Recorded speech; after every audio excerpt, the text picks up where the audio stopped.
Hey guys, I'm just here along the shores of Abraham Lake in beautiful David Thompson country. And I thought I'd share with you guys just a couple tips there. It's only going to be a short video, just a couple tips on to make your life easier when out in the backcountry. Hey guys, with the beavers ramping up their cutting, as most rivers and lakes are beginning to freeze, it's always a good idea to carry a pair of micro spikes or crampons. I see a lot of questions online asking what the best kind is. Yak Tracks and Catula micro spikes are definitely two of the ones I see mentioned the most. I myself use Catula micro spikes. I've tried the imitation ones. They're not that great. You get maybe 2 or 3 hikes. But if you want one that's going to be secure and save you and prevent you from falling down, potentially injuring yourself or slipping when going to look at a frozen waterfall, etc., try Catula micro spikes. They'll definitely help you. They're available at most outdoor stores. Hey guys, I mentioned before I always carry bear spray. On the bottom of the container you have an expiry date. The expiry date is only good for 3 years.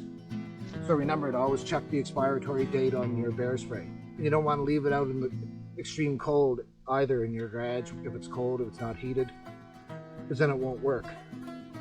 And always remember, be sure you know how to use this stuff correctly.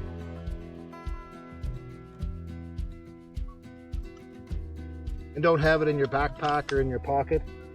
Have it on a nice chest strap like this. You can put it on. It has a little piece to flip on over it.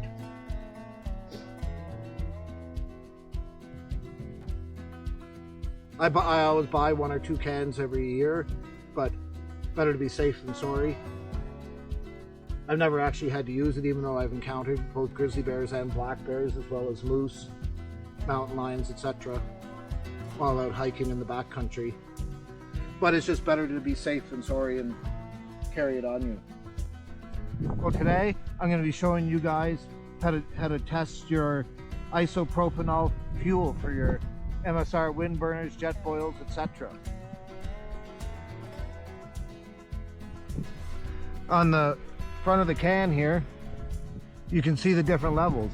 If it sinks all the way down, it's full. If it goes halfway, it's half. And if it floats at the top, you know she's empty. I'm going to give you guys an example here.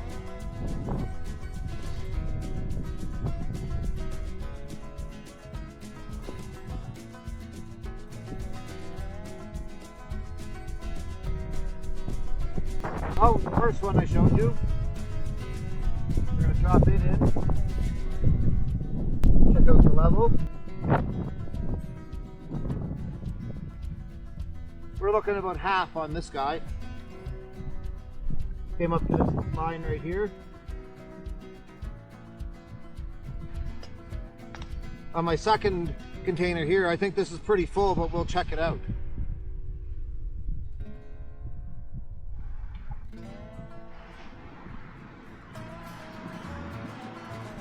Nice, and presto.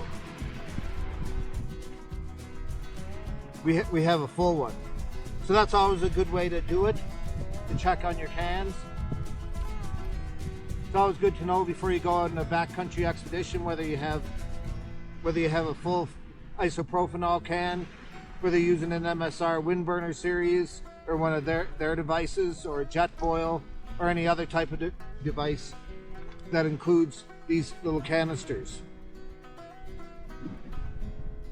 They appear to last really good. I've used one of these here for about 5 days.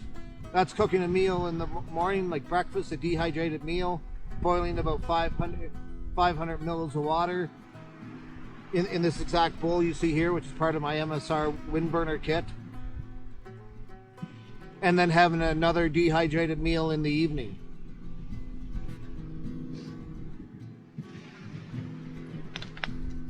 Well guys, I hope this helped you out, and be sure to give this a thumbs up if you found it useful,